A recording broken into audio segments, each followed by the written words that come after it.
Bonjour à toutes. Aujourd'hui, je suis très heureuse de recevoir Myriam Roberge-Dion, spécialiste du sommeil et de l'insomnie et mère de 5 enfants, âgés de 4 à 15 ans. Oui, exactement. Et on va parler du sommeil, on va parler de l'insomnie et on va pas parler du sommeil du bébé, exceptionnellement, on va parler du sommeil de la maman. D'habitude, tout le focus est mis sur le sommeil du bébé, quand le bébé arrive dans notre vie. Et aujourd'hui, on va mettre le focus sur le sommeil de la maman. Est-ce que c'est incontournable d'être épuisé quand on vient d'avoir un jeune bébé? Oh, bonne question.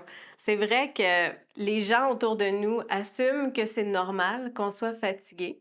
C'est quasiment véhiculé dans la société comme un fait que les parents ne dorment pas pendant cette phase-là de bébé, de grossesse.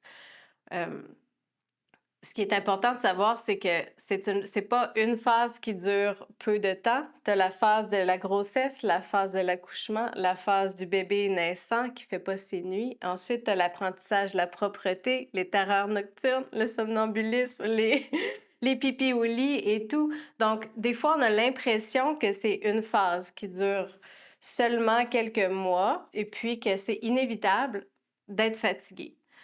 Sauf que la phase va dans une autre phase, qui va dans une autre phase, qui va dans une autre phase, et finalement, on finit par ne jamais dormir. Mais ce n'est pas normal. Puis c'est possible de dormir même si on a un bébé.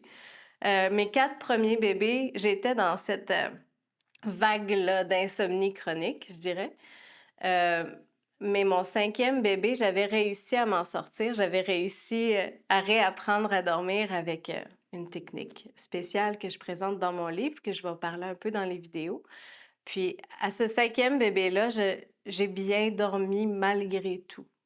Donc, c'est possible. Et ce qui est merveilleux, c'est que tu me partageais que à ce 5e bébé-là, ce bébé-là était plus facile que les autres. Comme si le fait d'avoir une maman plus reposée, plus calme, malgré les 4 autres quand même, avec 4 Oui, autres jeunes enfants, donc il y avait quand même du mouvement à la maison, des oui, nuits vraiment. mouvementées et tout ça. Malgré ça, tu as eu un bébé qui était plus facile. Et on dit souvent que le bébé est dans l'énergie de la maman pendant toutes les premières années, jusqu'à 7-8 ans, et qui sent l'énergie de sa maman. Et c'est évident qu'une maman qui est plus calme, plus reposée, qui dort bien, donc qui a un système nerveux, en fait, qui est beaucoup plus apaisé, ça va se transmettre au bébé. Le bébé va le sentir. Ah! Mais j'avais jamais fait le lien vraiment, mais là, maintenant, avec toutes ces questions-là que tu me poses, je pense que vraiment de bien dormir, puis d'avoir une belle routine de vie, je pense vraiment que ça l'a aidé pour le 5e. C'est sûr qu'il y avait l'expérience aussi, mais tu as raison. Donc, si je comprends bien, la première étape, la première clé, c'est vraiment de se mettre au cœur de son sommeil et de choisir de dormir. Oui, effectivement, on pense que c'est pas un choix. On pense qu'on le subit, on pense que c'est inévitable, mais en fait, c'est un choix. Puis vous allez voir aussi dans les prochaines vidéos à quel point comment on change notre vie, on adapte nos soirées, nos journées, comment ça peut vraiment avoir un impact sur la qualité de notre sommeil. Donc oui, c'est un choix. La première étape, valoriser notre sommeil. Merci beaucoup Myriam.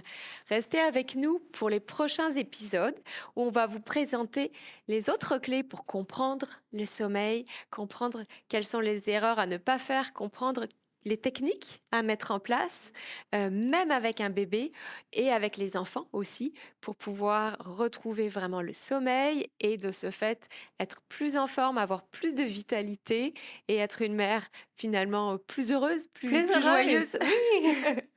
Merci.